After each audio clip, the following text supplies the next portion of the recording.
नमस्कार, स्वागत आहे तुमचं लाईफ ऑफ SMT आपल्या यूट्यूब चॅनलवर आणि याच्या ट्युशन ब्लॉगमध्ये देखील तुमचं स्वागत आहे।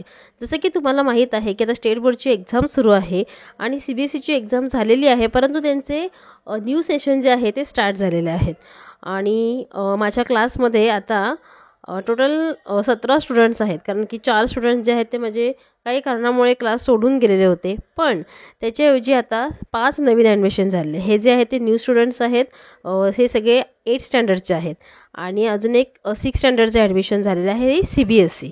त्यामुळे मला खरंच खूप आनंद झालेला आहे, कारण की कसं आहे आपले 4 स्टुडंट्स सोडून जातात तर तेवढा जो आपला इन्कम आहे त्याचा लॉस होतो, पण आता त्याच्याऐवजी नवीन स्टुडंट आलेत त्याच्यामुळे ती जी आपली नुकसान भरपाई ती भरून येते। तर आता ही जी आहे ती 2nd स्टँडर्डची आहे स्टेट बोर्डची। तिचे कुठला पेपर होता बरं, आय थिंक हिंदीचा होता। तर ह्या सगळ्यांचे ना मी पेपर काढून ठेवलेले आहेत आणि त्यांना झेरॉक्स काढायला सांगितले एक्स्ट्रा, त्याच्यामुळे कशी प्रॅक्टिस झालेली असते, एवढं लक्ष द्यायला मग आपल्याला लागत नाही। बघा, सॉरी मॅथचा पेपर आहे तिचा। मला डेली ब्लॉग अपलोड करायला मिळत नाही, म्हणून मी मला वाटतं 2-3 दिवसापूर्वी शूट केलेला व्हिडिओ आहे तो मी आता त्याला व्हॉइस ओव्हर करून व्हिडिओ अपलोड करत असते आणि जूनपासून माझा प्रयत्न असेल की डेली व्हिडिओ अपलोड करायचा, म्हणजे जे काही ब्लॉग असेल ते डेली मी अपलोड करत जाईन। तर त्याच्या पाठी हा जो स्वर आहे पिंक टी शर्टमध्ये, त्याचं पण बेसिकच घेते मी सध्या, कारण की त्यांची आमचं जे स्कूल आहे JMF जनगणमन स्कूल, तर तिथे म्हणजे स्कॉलरशिप असते, म्हणजे जो तुमचा सिलेबस आधी झालेला आहे त्याच्याच रिलेटेड क्वेश्चन्स येतात एक्झामला आणि मग जर स्कॉलरशिप मिळाली तर मग 30% किंवा 40% अशी काहीतरी फी माफ असते।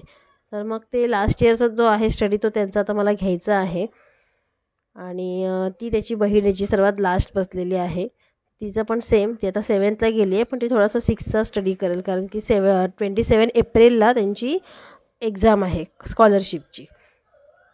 हे पण स्टेट बोर्डचेच आहे, ह्याची एक्झाम सुरू आहे जे आता आले आहेत ते।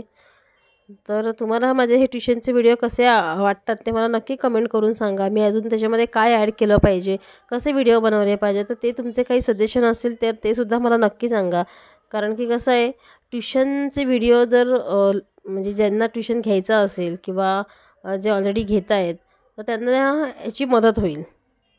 त्याच्यानंतर हा जो ग्रीन टी शर्टवाला आहे त्याला मी सध्या बेसिकच शिकवते, कारण की त्यांची एक्झाम झालेली आहे, पण त्यांना म्हणजे थोडंसं त्याला रीडिंगचा थोडासा प्रॉब्लेम होतो, म्हणून मग परत 12 म्हटलं सुरू करूया। त्याच्यानंतर हे मी आदल्या जो पेपर झालेला असतो तो सुद्धा एकदा चेक करते की आपण जे शिकवलं तेच एक्झामला आलं आहे का, किंवा मुलाने कसा लिहिला पेपर, तर हे सगळं सुद्धा चेक करायचं असतं।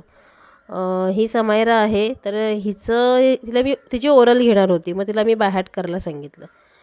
त्यामुळे काय होतं ना, प्रत्येकाला त्यांचं आपण टार्गेट दिलं की तुला 2 तासामध्ये किंवा 1 तासामध्ये हे सगळं एवढं बाय हार्ट करायचं आहे, तर मग ते बरोबर ते करतात आणि एकाच वेळेला मग आपल्याला खूप सारे स्टुडंट्स हँडल करता येतात। ही थोडंसं मोठ्याने रीडिंग करते, त्याच्यामुळे मग थोडंसं बाकीच्या मुलांना मी जेव्हा शिकवत असते तेव्हा डिस्टर्ब होतं, म्हणून मग ह्यांना मी आतमध्ये बसवलं होतं। तर हे त्यांची मॅथ्सचं प्रिपरेशन करत होते आणि एकदम सिन्सिअर मुलं आहेत, मी त्यांना सांगितलं ना की ते सगळं करत असतात व्यवस्थित। आणि इथे माझा हा मुलगा आहे 3 वर्षाचा आहे, हा झोपलेला, पण तो मध्येच उठला, म्हणून मग त्याला परत झोपवायला मी तिथे घेऊन आली। तर त्याला मी झोपवलं, पण तो काय झोपला नाही, लगेच परत उठला, त्याच्यामुळे परत मला त्याला घ्यायला लागलं। ॲक्च्युली म्हणजे शेजारच्या ज्या काकी आहेत त्यांनीच त्याला लहानपणापासून बघितलेलं आहे, म्हणजे 9 महिन्याचा असल्यापासून मी क्लासेस वगैरे घेते, तर तेव्हापासून त्याच बघायच्या, पण त्या सध्या गावाला गेलेल्या त्याच्यामुळे मला कंटिन्यू ह्याला पण बघायचे, क्लास पण घ्यायचे, त्याच्यामुळे थोडीशी कसरत होते, पण ठीक आहे, करावंच लागतं हे, बरोबर ना। त्याच्यानंतर माझी म्हणजे आम्ही प्रेयर घेतो संध्याकाळी 6:30-7 वाजता एक प्रेयर घेतो, तर इथे सगळेजण आता प्रेयर बोलत आहेत।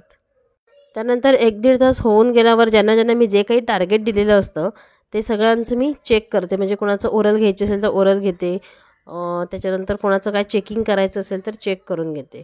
तर आता बऱ्यापैकी स्टुडंट्स गेलेले होते घरी, कारण 8:30 वाजता माझा क्लास संपतो। इथे ही मुलं 4:30 वाजल्यापासून आलेली होती. त्यांचं जे काही प्रिपरेशन होतं ते माझं करून झालेलं होतं. चेकिंग सगळी झाली होती, ओरल घेऊन झाले होते, म्हणून मी त्यांना खेळायला थोडासा टाईम दिला होता माझ्या मुलासोबत. तर आजचा व्हिडिओ तुम्हाला कसा वाटला मला नक्की कमेंट करून सांगा. थँक्यू.